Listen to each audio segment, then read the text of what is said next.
محترم بزرگوں اور دوستوں، آج دنیا میں ظلم کا دورہ ہے۔ ہر شخص ایک دوسرے کا مال و اسباب ہڑپ کرنے کے چکر میں ہے۔ وہ سوچتا ہے کہ دوسرے کا مال ہتھیا کر میں اپنی جائیداد میں اضافہ کر لوں گا، میری دکان ترقی کر جائے گی، میری کھیتی باڑی بڑھ جائے گی، میرے بود و باش اور رہن سہن میں تبدیلی آ جائے گی۔ حالانکہ وہ یہ نہیں سوچتا ہے کہ دوسرے کا مال اپنے مال میں ملا کر، دوسرے کا کھیت اپنے کھیت میں شامل کر کے وہ اپنے آپ کو جہنم کی دہکتی ہوئی آگ کا مستحق بنا رہا ہے۔ وہ سمجھتا ہے کہ دوسرے کا کھیت غصب کر کے اس نے اپنے کھیت کے مقدار میں اضافہ کر دیا، حالانکہ حقیقت میں اس نے اپنے کھیت کی مقدار نہیں بڑھائی بلکہ اپنے لیے جہنم کے انگاروں کی مقدار بڑھا لی۔ وہ باور کیے ہوئے ہے کہ دوسرے کے روپے پیسے نہ دے کر اس نے اپنے آپ کو ظاہری نقصان سے بچا لیا ہے، حالانکہ اس کی اس حرکت کی وجہ سے ابدی دنیا کا نقصان اس کا مقدر بن چکا ہے۔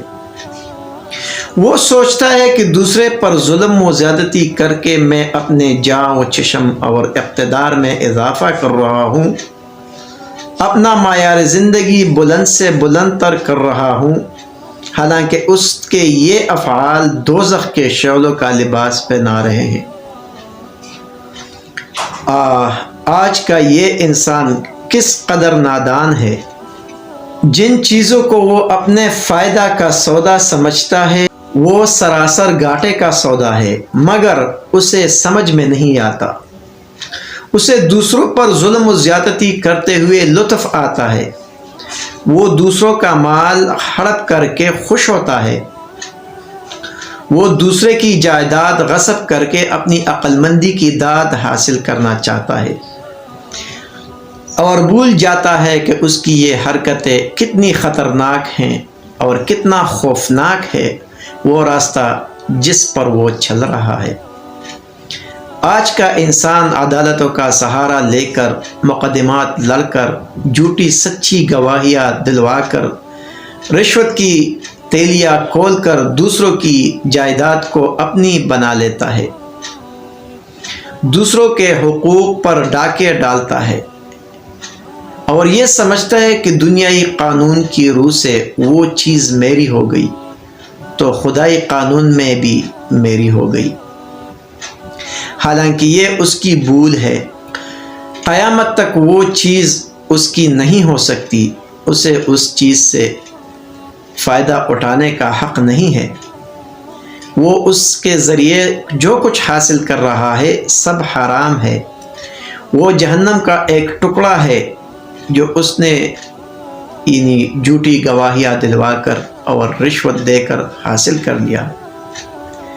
حضرت ام سلمہ رضی اللہ عنہ کی روایت ہے، رسول اللہ صلی اللہ علیہ وسلم نے ارشاد فرمایا، میں ایک انسان ہی ہوں، تم لوگ اپنے جھگڑے میرے پاس لے کر آتے ہو سکتا ہے کہ تم میں کوئی دوسرے کے مقابلے میں اپنی بات کو زیادہ بنا سنوا کر پیش کرنے کا ماہر ہو، لہٰذا میں اس کو سچا سمجھ کر اسی کے حق میں فیصلہ کر دوں۔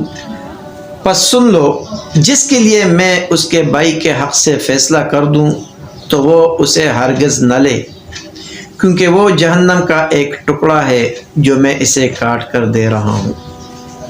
ایک دوسری حدیث میں ہے، جو کسی ایسی چیز کا دعویٰ کرے جو اس کی نہ ہو وہ ہم سے نہیں، ایسے شخص کو اپنا ٹھکانہ جہنم میں ڈھونڈ لینا چاہیے۔ محترم حضرات، یہ ظلم و زیادتی اور دوسروں کی جائیداد پر ناجائز قبضہ کرنا حقوق العباد میں سے ہے، اور حقوق العباد حقوق اللہ سے بھی زیادہ خطرناک ہے۔ اللہ تعالیٰ اپنا حق چاہے گا تو معاف کر دے گا، مگر بندوں کا حق بندے ہی معاف کرے تو کرے، اللہ تعالیٰ معاف نہیں کرے گا، بلکہ قیامت کے دن بڑے خطرناک طریقے سے وصول کیا جائے گا۔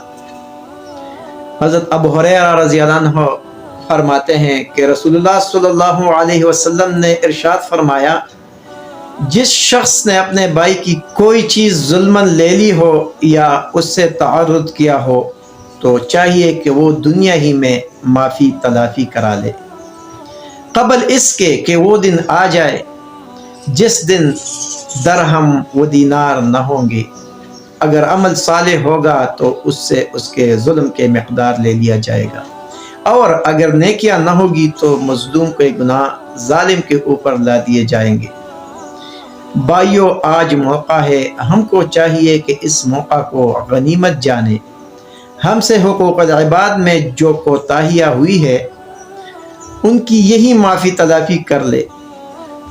ہم میں سے جس نے اپنے کسی دوسرے بھائی کی جائیداد، خواہ وہ معمولی ہی کیوں نہ ہو، ظلماً لے لی ہو، وہ اسے واپس کر دے۔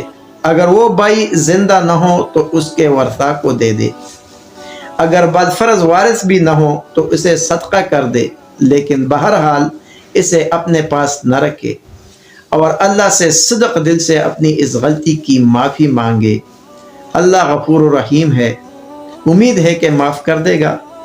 لیکن اگر آج ہم نے اس موقع کو غنیمت نہ جانا اور معافی تلافی نہ کی تو قیامت کے دن ہماری یہ ڈھیر ساری نمازیں، روزے اور حج و زکوٰۃ میں کام نہ آئیں گے۔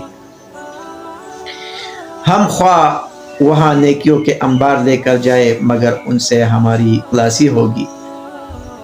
ہماری یہ عبادات حقوق العباد کے سامنے بالکل بے حیثیت ہو کر رہ جائے گی اور ہمیں بے یار و مددگار چھوڑ دیا جائے گا۔ اس دن ہم سے زیادہ بے چارگی اور مفلسی میں کوئی نظر نہیں آئے گا۔ حضرت ابو ہریرہ رضی اللہ عنہ سے مروی ہے کہ ایک دن رسول اللہ صلی اللہ علیہ وسلم نے صحابہ کرام سے ارشاد فرمایا، کیا تم جانتے ہو کہ مفلس کون ہے؟ صحابہ کرام رضی اللہ عنہ اجمعین نے عرض کیا، ہم تو مفلس اسی کو سمجھتے ہیں جس کے پاس مال و متاع ہو۔ حضور صلی اللہ علیہ وسلم نے فرمایا، میری امت کا مفلس وہ ہوگا جو قیامت کے دن بہت سی نمازیں، روزے اور زکوٰۃ وغیرہ لے کر آئے گا، مگر حال یہ ہوگا کہ کسی کو گالی دی ہوگی، کسی پر الزام لگایا ہوگا، کسی کا مال کھایا ہوگا، کسی کا خون بہایا ہوگا، کسی کو مارا پیٹا ہوگا، لہٰذا وہ بٹھا دیا جائے گا اور ہر شخص اپنا بدلہ لینے آ جائے گا۔ اس کی نیکیاں اٹھا اٹھا کر دی جانے لگے گی، یہاں تک کہ نیکیاں سب ختم ہو جائے گی مگر دعویدار باقی رہ جائیں گے، لہٰذا ان دعویداروں کے گناہ اسی پر لاد دیے جائیں گے، پھر جہنم میں پھینک دیا جائے گا۔ اللہم انی اعوذ بک من جہنم۔ آج ہم غیبت اور چغل خوری میں لگے ہوئے ہیں، ایک دوسرے پر طعن و تشنیع کرتے ہیں، بہتان لگاتے ہیں، ایک دوسرے کو ستانے اور نیچا دکھانے کی فکر میں رہتے ہیں۔ ذرا سوچئے، جب قیامت کے دن ان کے عوض ہماری نیکیاں لی جانے لگے گی تو ہم کس لائق رہ جائیں گے؟ ہمارے اوپر جب ہمارے ظلم کے بدلے مظلوموں کی برائیاں لادی جانے لگے گی تو ہم اپنی بے چارگی کی فریاد کس سے کر سکیں گے؟ خدا بھی ہماری کوئی فریاد نہ سنے گا، کیونکہ یہ سب اسی کے حکم سے ہوگا، اور خدا بھی حق والوں کو حق لینے سے نہ روکے گا۔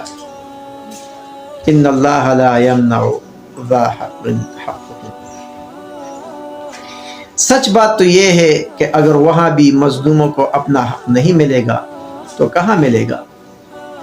اگر وہاں بھی انصاف نہ ہوگا تو کہاں ہوگا؟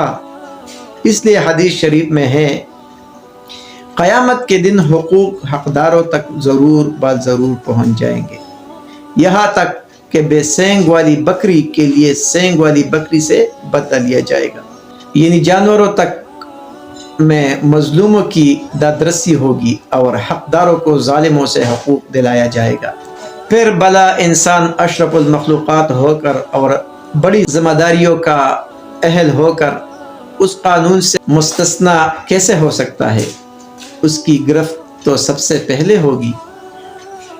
رسول اللہ صلی اللہ علیہ وسلم نے ارشاد فرمایا، جس نے ایک بالش زمین بھی ظلماً لے لی ہوگی اس کو قیامت کے دن 7 زمینوں کا طوق پہنا دیا جائے گا۔ بزرگوں اور دوستوں، ہمیں ان وعیدوں سے ڈرنا چاہیے اور ظلم و زیادتی اور حقوق العباد میں کوتاہی کرنے سے باز آ جانا چاہیے، ورنہ ہماری ساری زندگی کے اعمال اکارت ہو جائیں گے۔ قیامت کے دن ان اعمال کا ہمیں کوئی فائدہ نہیں پہنچے گا۔ اس دن ہم افسوس سے ہاتھ مل لیں گے، مگر اس دن کا ہاتھ ملنا کام نہ آئے گا۔ وہ غیرت، وہ صبر، وہ ایمان ہے کہاں؟ حسن عمل کے دل میں وہ ارمان ہے کہاں؟ ایک غل مچا ہوا ہے کہ مسلم ہے خستہ حال، پوچھے ذرا کوئی کہ مسلمان ہے کہاں؟